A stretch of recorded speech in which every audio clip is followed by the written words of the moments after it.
ang Commissioner po ng Bureau of Customs, Commissioner Ariel Nepomuceno. Napapanood po kayo sa Net25, napapakinggan po sa Radyo Agila, live din po sa aming mga social media account. Ako po si Jen, kasama po si Nelson. Magandang umaga po. Good morning din po, Sir Jen, Sir Nelson. Sa ating mga kababayan, magandang umaga po. Kamusta? Pasensya na po kayo, nagising namin kayo ng maaga. Hindi, okay lang po. Nasa opisina na ho ako at may flag ceremony. Ayaw nga pala, Monday pa. Anyway, bago ko lang ho pala ituloy, nung isang linggo ay narinig ko, parang kayo ay naiinis dahil sa dumarami yung nabibiktima ng lab scam. Inisip ko naman, teka lang, lab scam tapos custom. Ano kinalaman ng custom sa lab scam, Commissioner?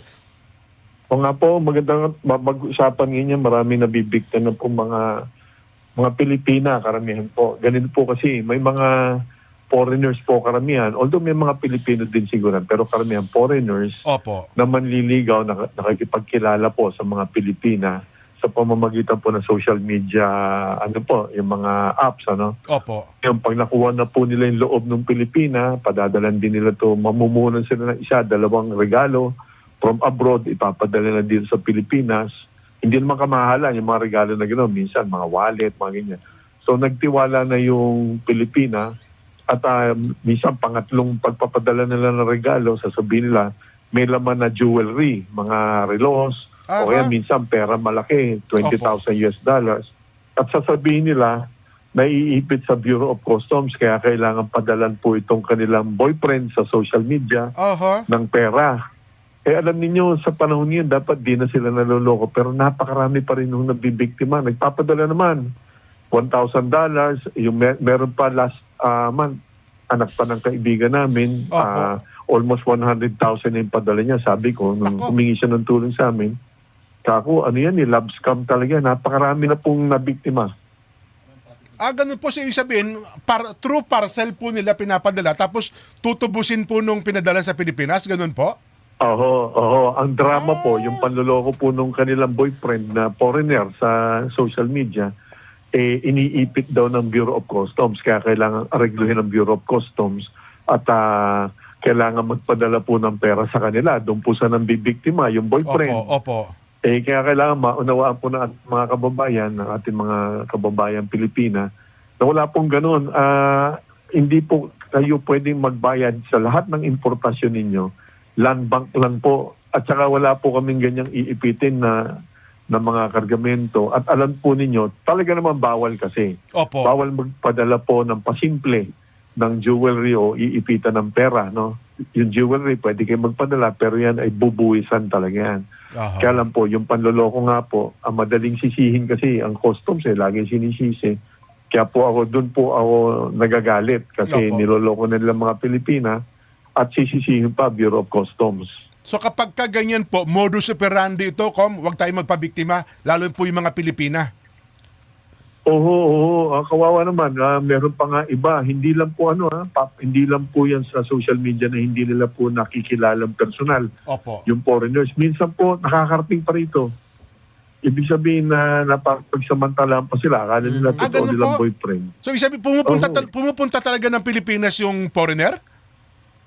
May 20 office na po na nagreklamo sa amin. Ganun po. Kasi meron akong isumbong kay Commissioner So na-actionan po natin yan. Kaya lang, wala na po yung foreigner at siguradong fictitious po. Pero hahabulin na pagtulungan po talaga sa amin yung nagreklamo. At magre-reklamo naman daw po yung isa na biktima.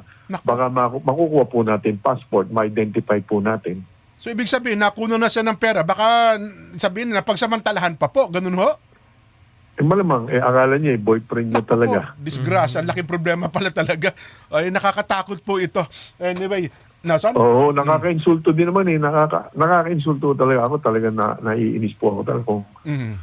Huli po natin yan, pangarap ko talagang ako mismo humuli dyan Si Nelson po, Commissioner. Napag-usapan na rin lang natin yung parcel. Kasi di ba, Jen, noong mga nakaraan, naging problema yung nagtatangbakan, Hindi nakukuha at yan ay binigay nyo ng solusyon. Kasi naalala ko, Balikbayan boxes. Yes. Parating na naman, palapit na naman tayo sa holiday. So dito, magdadami na naman yung mga magpapadala. Kumusta po ang processing ho natin? Meron pa rin bang mga yung hindi nababayaran kaya hindi nakukuha sa Yan customs? po. Opo. Hindi, ganyan po. Buti po, salamat po na pag-usapan. Nasisisi na naman ng Bureau of Customs dyan sa congestion sa NAIA. Opo. Ganito po yan eh. Ang nangyari po, wala pong kinalaman ng customs dun sa kadahilanan ba't nagkaroon ng congestion sa NAIA. Ang nangyari po kasi dyan, merong isang warehouse, private sector po yan, private warehouse po yan, na nagsara, isinara po yan.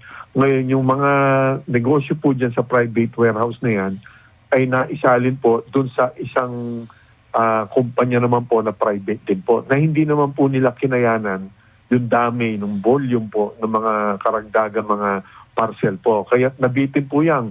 Lahat po ng pumasok na parcel nitong buwan ng June, konti sa Mayo, buong buwan ng June at konti sa July, hindi po na i-deliver nitong private company na to.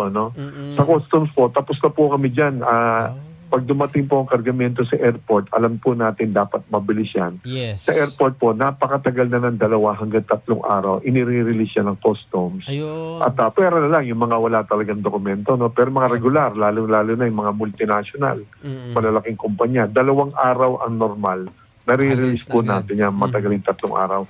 Kaya lang, kahit na-release na po yan, nandun naman po naipit, na tenga po dun sa warehouse ng private company na yun, na siya pong pinuntahan ko po 2 weeks ago kung paano sila matulungan na matapos yung problema nila. Nangako naman sila na hanggang July 31 daw, tatapusin nila yung mahigit 3 milyong kilos po. Wow. 3.6 million kilos na mga parcel na naipit po sa kanila.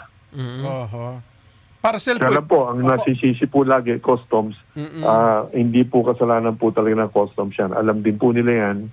At kaya lang, nasa private sector po yan. Kaya wala po kami magawa, kundi alalayan sila. Binigyan po namin sila ng mga temporary na lugar. Binigyan ko po yan ng temporary permit upang magkaroon sila ng additional space. Sabi ko nga sa kanila, magdagdag na sila ng tao, gumasos na sila. Yes. At sana wag silang maningil ng karagdagan po doon sa mga naipit na mga kasi hindi naman kasalanan ng importer yan eh. Totoo.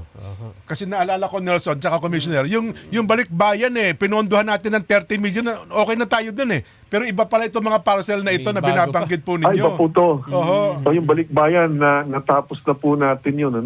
42,000 balikbayan boxes naman po yun. Opo. Yun naman po, naloko naman po doon, mga OFWs natin. Mahigit 30,000 na OFWs. Nagtatrabaho sa abroad. Alam mo, bago nila mapuno po yung mga boxes na yun, matagal. Opo. Sakripisyo talaga yan. Pasalubong nila sa kanilang mga mahal sa buhay. Yan yung tanda na sila ay konektado pa sa mga kamag-anak nila dito sa Pilipinas.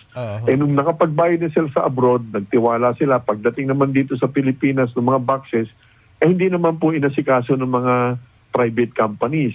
Sa madaling salita, naisahan po ang napakaraming Pilipino. Pag pinagsama-sama po ninyo yung nabayaran ng mga Pilipinong OFW, sana mga nagtatrabaho, mga ordinaryong mga trabahador po yan, 330 million po. Wow. Ang kabuuan, hindi bababa sa 330 million.